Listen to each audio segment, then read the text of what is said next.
Angry mother. 15-year-old Maxo had told his mother for the past year that he was going to school on Saturday mornings in Haiti's capital, Port-au-Prince. But he was going to a Seventh-day Adventist church with his 13-year-old friend, Natasha. Finally, Maxo decided to give his life to Jesus, and his baptism was scheduled to take place in the Caribbean Sea on a Sunday morning. As Maxo prepared to go to the beach, Mother asked him to accompany her to her church. Maxo solemnly shook his head. He told her that he planned to be baptized by an Adventist minister that morning. Mother was an important leader in her church, and she was furious. "Why do you want to be baptized?" she demanded. "You already are a Christian." Maxo explained that he had learned about the seventh-day Sabbath in the Bible, first through Bible studies with Natasha, and later at the Adventist church. Mother didn't want to listen. "Let me tell you something," she screamed. "If you get baptized, I will no longer pay your school fees. I will throw you out of my house." Maxo felt sad to hear Mother talking that way, but he was convinced that he was making the right decision. Jesus says in the Bible, "If your mother and father forsake you, I will take care of you," he said. "Even if you don't pay my school fees and stop giving me food, I know God will take care of me." "You have two options," Mother said. "Go to church with me on Sundays, and I will pay your school fees, or go to church on Saturdays, and I will stop paying your school fees, and you will have to leave my house."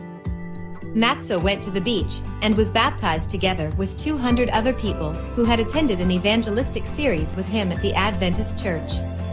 Afterward, he returned home and packed his clothes. He would leave the house as Mother had ordered. As he walked to the door, carrying his suitcase, he felt a hand touch his shoulder.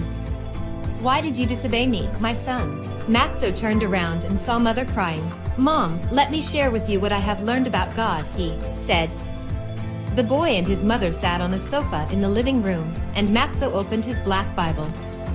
For the next 4 hours, the two studied the Bible together. Mother's face softened as she read. "I'm sorry for being angry," she said. "I didn't know anything about your beliefs." It was Maxo's turn to apologize. He admitted that he had been going to the Adventist church every Saturday for the past year, even though he had told her that he was going to school. Mother was surprised.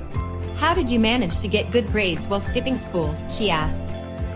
Maxo described how he had been studying extra at home, and somehow always received top marks on his exams.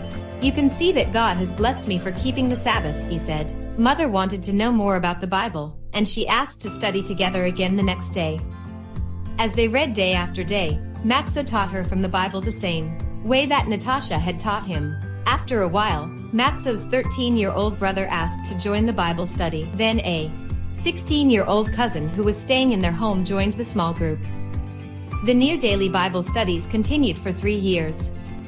Then Maxo's brother was baptized. A month later, Mother and the cousin also were baptized. After that, 12 other family members were baptized. Maxo is a real missionary for bringing 15 family members to Jesus. Today, he is studying to be a pastor at University of the Southern Caribbean in Trinidad and Tobago. Part of this quarter's 13th Sabbath offering will help open a missionary training center on the university campus.